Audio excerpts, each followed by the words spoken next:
नमस्कार, the complete computer education में आपका एक बार फिर से बहुत बहुत स्वागत है।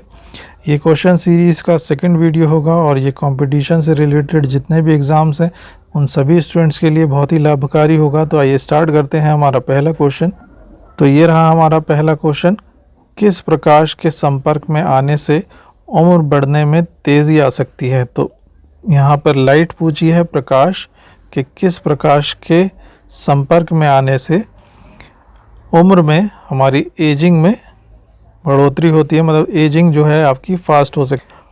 सही आंसर इसका है नीली लाइट, जो कि ब्लू लाइट होती है, उसके संपर्क में ज़्यादा रहने से हमारी एजिंग जो है वो बढ़ जाती है और हमारी जो उम्र है वो जल्दी जल्दी चलने लगती है। ये एक रिसर्च से पता चला है अभी हाल ही में कि नीली रोशनी में संपर्क में आने से हमारी एजिंग बढ़ जाती है, जो कि फिज़िकली आप उसको देखकर पता नहीं लगा सकते, लेकिन जो आपका बॉडी स्ट्रक्चर है उसके अंदर कई गुना एजिंग की संभावनाएं बढ़ जाती हैं। तो नेक्स्ट क्वेश्चन देखते हैं।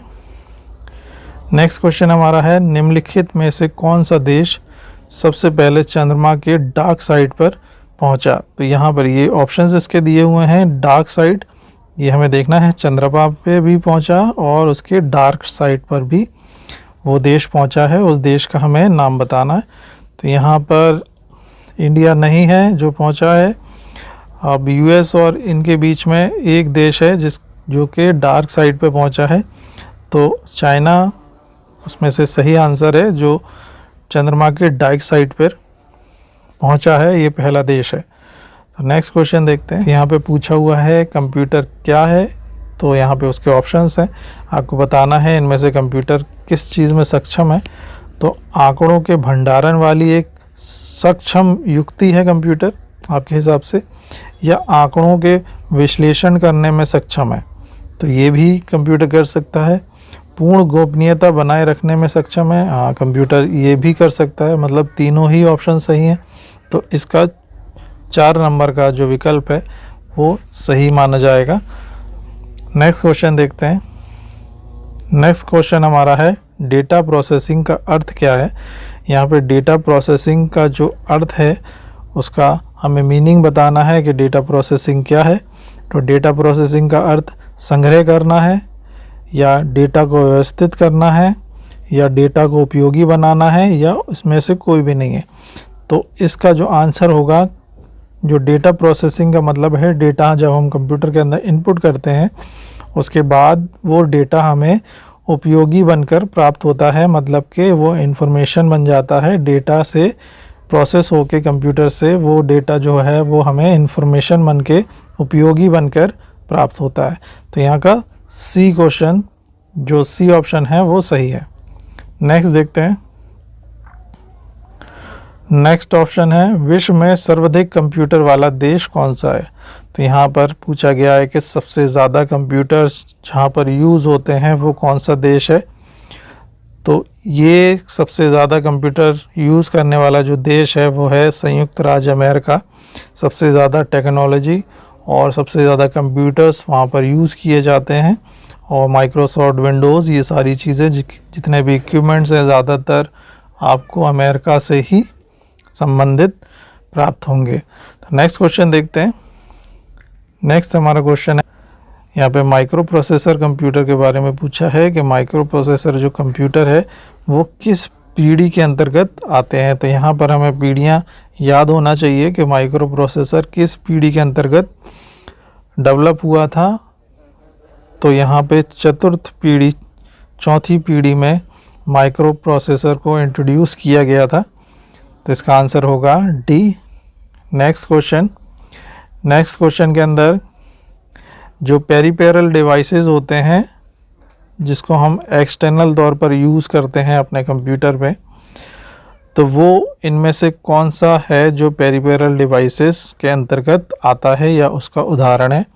तो यहाँ पे सीपीयू तो इंटरनल है, जो सीपीयू आपके कैबिनेट के अंदर होता है। माइक्रो प्रोसेसर जो है वो भी मदरबोर्ड पर लगा होता है। वर्ड जो होता है वो एक सॉफ्टवेयर है। तो इन तीनों में से तो कोई नहीं हो सकता, लेकिन हाँ प्रिंटर जो है वो एक्सटर्नल तौर पर कंप्यूटर के अंदर वर्क करता है और ये एक पेरिफेरल डिवाइस हम इसको कह सकते हैं। तो यहाँ पर इसका बी ऑप्शन सही होगा। नेक्स्ट देखते हैं। नेक्स्ट हमारा 8 नंबर का क्वेश्चन है, जब एक से अधिक कंप्यूटरों को जोड़कर डेटा या इंफॉर्मेशन शेयर किया जाता है तो उसे क्या कहा जाता है। मतलब या एक या उससे अधिक कंप्यूटर्स को आप जोड़ देते हैं, वो माध्यम नहीं लिखा कि किस माध्यम से उसको हम जोड़ सकते हैं। यदि हम उसको जोड़ देते हैं वायर से या विदाउट वायर से, तो उस डेटा को अगर हम ट्रांसफ़र करते हैं इंफॉर्मेशन को एक दूसरे कंप्यूटर में, तो उसको क्या कहा जाता है। तो उसको हम बोलते हैं नेटवर्किंग। तो यहाँ पर यदि आप दो कंप्यूटर्स को आपस में जोड़ते हैं तो उसको बोला जाता है नेटवर्किंग। तो इंफॉर्मेशन भी हम उसके अंतर्गत शेयर कर सकते हैं और डेटा भी उसके अंतर्गत हम शेयर कर सकते हैं। तो इसका जवाब होगा ए, नेटवर्किंग। नेक्स्ट क्वेश्चन हमारा है इम्पैक्ट प्रिंटर। यहाँ पे इम्पैक्ट प्रिंटर के बारे में पूछा गया है।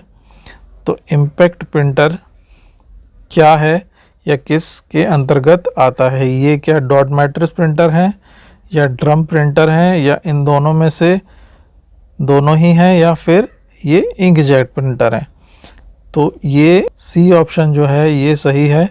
ये डॉट मैट्रिक्स प्रिंटर भी हैं, ये ड्रम प्रिंटर भी हैं। तो यहाँ पर सी ऑप्शन आपका सही होगा। नेक्स्ट देखते हैं।